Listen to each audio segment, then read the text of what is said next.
Welcome back to Eliances Heroes, where heroes in business align. To be part of our super community and find out more about Eliances, visit www.eliances.com. That's right, and welcome back and stuff. Thank you too, by the way, for the Welcome feedback back to Eliances Heroes that we continue to get. When I had on recently the founder of GoDaddy, Bob Parson. Make sure that you check out past interviews by going to Eliances.com. That's Eliances.com, the only place where entrepreneurs line. All right, are you ready for this?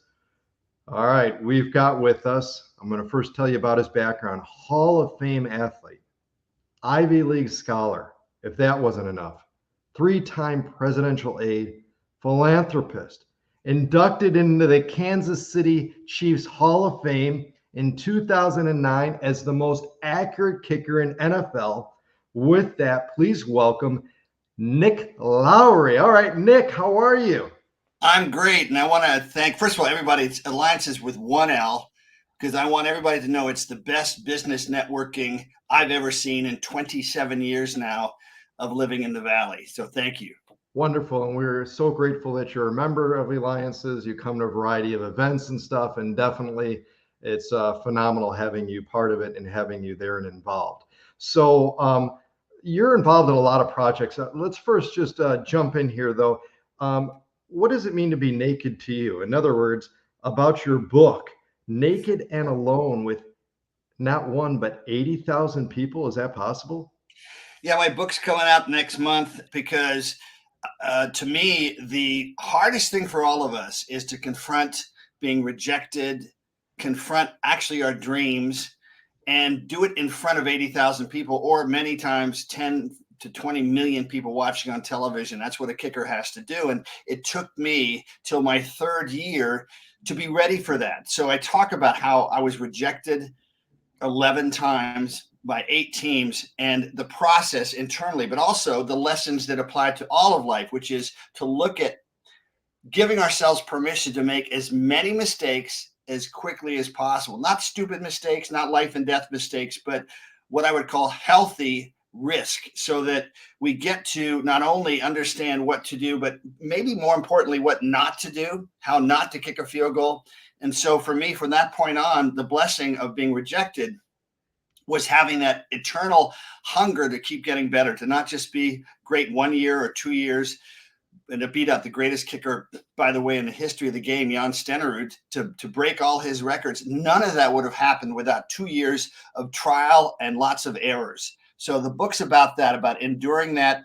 And also, I think you and I can recommend the idea of responsibility, right? A closed loop, where as a kicker, you're naked in front of everyone. They see whether you make it or you don't. And unfortunately, in life today, too many of our cultural shifts have been, for instance, through the internet, try customer service on anything, and the internet never deal with real people. So these are lessons that are important, because I think we need to reinstall and reaffirm those great, well, let's say Chicago, Middle America, where you're from, great hardworking values of taking responsibility for everything you do, because that's where greatness happens. Now, here's the thing, though, Nick. You said how many? 11 times? 11 times were you rejected? Yeah, the 12th one was perfect. All right. But 99.99% of people would have given up after the first, definitely the second. No way would most anybody pass the third. So how, like, where did it come from with you to say, well, I'm going to keep trying. I'm going to keep trying. I mean, really, by the 9th one, were you not just like, I'm done? What made you go past the 11th or to past the 10th? I think managing, David, your internal conversation is really important. I think surrounding ourselves with great mentors. You are a phenomenal, everybody, a phenomenal mentor right here, David Kogan. He starts every Eliances talking about his kids and what his kids have taught him, but it also goes in the other direction, which is, of course, what us as parents do. If we think of ourselves, I just was lucky to be surrounded with Dick Johnson and Gary Gardner and David McElhenney and John Rassius. Those are 4 mentors I had to feel that one is magnetized to people that bring out our best is so important. And that kept me going. But also the intrinsic conversation of, hey, they may think I failed, but I'm getting better. I'm starting to outkick those other kickers. That's what entrepreneurs have to do. That's what an actor that auditions 100 times, even the best. Bradley Cooper's been talking about it lately. Matt Damon being rejected literally 100 times, and somehow, I don't know how they do it, not having that affect your drive, your focus, your alignment of your bigger goal, which is to be the best you can be. So that was so important to me, to have great mentors, and then to pay attention to, am I getting better? And how can I keep getting better? And finally, the last piece is that you have to be with people that are aligned with you in values. That's where Think and Grow Rich and all those principles of being aligned are about. And of course, we come back to Eliances. We're aligned as entrepreneurs in being the best we can be and continue to learn. That's the only way we can live life. Now, as active as you are, you speak all over the world. You're involved in fundraisers, you're a philanthropist, and you've got a million things going on. How do you have the patience and the time to, focus on a book? It takes a tremendous amount of work, and for those words to get in your brain for you to then put on paper. My friend Tony Dungy, who is, Hall of Fame coach, first African-American NFL head coach. But before that, he was a assistant coach, defensive coordinator with the Kansas City Chiefs. And, even he has had people helping him write the book. I'm writing the book. My friend Christine is helping me organize all the details around it, but I am writing the book, and it's difficult. It should probably have been renamed The Art of Procrastination, because I wrote 220 pages by 2012, and then I put it aside for 11 years. But now there's so much more. It's a richer book now because of it. There's some of my poetry in it. There's some of my interviews and anecdotes from my career, interviews on Head Games Radio, on Sirius Satellite, with top sports psychologists and people that have become champions. And they will again say the best thing was realizing that they were not failures just because they had the guts to keep trying. And that's what an entrepreneur has to do. So I just am keeping on trying to make it the best book I can be. And I'm excited because in the end, when we transcend as athletes what can be a very narcissistic culture in sports, and keep remembering that these skills can help other people. If you have a spiritual life, you know that my skills and my trials and my adversities help me help other people endure and keep going. And that's what we need. And that's where the bliss of life really is. Yeah, and you definitely keep going. In fact, too, again, you're watching, listening to me, David Kogan, host of the Eliances Hero Show. Make sure you go to Eliances.com. That's Eliances.com. We have with us again Nick Lowery, Hall of Fame athlete, Ivy League scholar, 3-time presidential aide, philanthropist. Oh, stop. I mean, it goes on and on. I could spend the next 30 minutes talking about you. But again, make sure you go to LowerySpeaks.com. Again, LowerySpeaks.com. So with all going on and stuff like this, who is the target audience for your book? Is there an age? Is there a sex? Is it what would you say? Well, it is a little complicated because I want to write it so that a high schooler, a kid that's in 8th grade can pick it up. Some call it a bathroom book. I want you to be able to pick it up on page 340 or page 2 and have something of value. I've always admired Tony Robbins' books because not as much as seminars, I think, because the books and the tapes, you have to put yourself into it, do the work yourself. And his books have 3 times as much valuable information. I want each page to have something you can connect to, and then action steps too, because that's where our habits are born. And getting up every day, every game was different for me. No matter how hard I worked with a sports psychologist, Dr. Andrew Jacobs, who'd been with the Olympic cycling team, and they'd set records. And I knew that if on a Wednesday, I could look at what are the things that might distract me this week, so that I can get them out of the way so that on Sunday I'm ready. That's the kind of preparation that really helped me. But even then, every game was different. So you practice, prepare, and then you're ready for anything. You have to have that attitude, because in the end, the game may come down to you. And as individuals, we have to, as leaders, we have to assume that I'm going to do my job and I'll let others do theirs, but I have to be ready, most importantly, to do mine no matter what, no matter when. Now, what's it like when you're in the stand and you're watching the game and you've seen the Chiefs win so many Super Bowls so quickly? you're connected. You know what it's like to be on the field. What's going through your mind though when you're seeing and watching and all the excitement and all that, because you're so part of it? Well, we have a suite. Right behind me over here is El Bandido Yankee Tequila. We have a suite at Arrowhead Stadium. It is hard. When we were playing Miami, David, in the playoff game, it was 23 below. I took my friend, you know him, Scott Passmore, has been anchor of Good Morning Arizona for 34 years. He's from Kansas City. We went right down to the field, and I actually had taken off my coat. I'm wearing a sweatshirt and a couple of things. I practice out here in the winter. I get in my pool, which is pretty much freezing cold, but it was cold. And I'm down there thinking I could run on the field right now and kick a 50-yard field goal. The adrenaline is there. But what really most happens to me is watching Andy Reid, watching Patrick Mahomes, Travis Kelce, that whole team is what a great team they are, what great winners they are. They were not nearly as good as they normally would be during the regular season. They were up and down, particularly towards the end. They had a terrible game against the Raiders. Then they had a frustrating game against the Buffalo Bills, and they lost those games. But what happened? They've been so used to coming in the playoffs that they switched to another gear. And the gear is a level of not only individual focus, but collective focus. Their defense was ridiculous, thanks to Steve Spagnuolo. So defense, boy, you have to work with your teammates, and you got to be tough as well. So it was really fun for me to see this team with a completely different script this year, relying on their defense, but of course, relying in the end on Patrick Mahomes. I mean, that's leadership. He literally will cheer, David, the other guys on the other team after they've hit him hard. He goes, great hit, nice hit, let's go. And after a while, some of the guys, I think, as much as they want to hurt the quarterback because they want to win, they kind of lay off him a tiny bit because they like him. So that's an unbelievable level of leadership. Larry Fitzgerald had it here, I think, to be able to just take that hit and bounce right back up and not take it personally, not do the trash talking, just be focused on what you have to do. And that's really, in the end, Patrick Mahomes is the ace. He's the trump card. Absolutely. Amazing.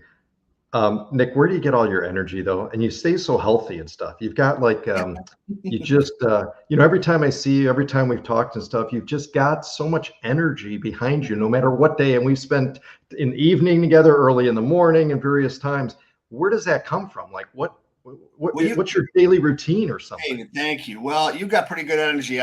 You've seen Champions for the Homeless. When you're doing the things you love with the people you love, I'm 67 now. I can't believe it because I feel like I'm 40, maybe. But it's staying young by doing the things you love. I do have to say, I'm not married. I don't have kids to worry about right now. So I have that extra time, and that is a blessing. And my heart goes out to single moms and single dads and married couples because that adds a lot to it. But at the same time, I love doing the things I do. Like right now, my mother had dementia.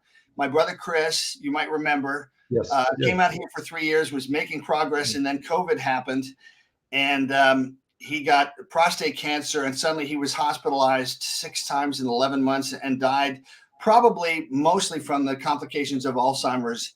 And so I'm working with an AI company that is integrating 2,000 markers, not just 5 symptoms, but many markers to look at the individual pathway towards Alzheimer's. Because, once again, I love this work. My energy is there because I'm living this to honor my brother and my mother and to help other families that are looking at all of us, looking at aging with dignity and grace or deteriorating gradually when we turn 70 and 80. So many people today, I'm sure you know a few, have Alzheimer's or dementia or both. And we're excited. We use precision medicine. So we use doctors to analyze a 30-page report from the AI.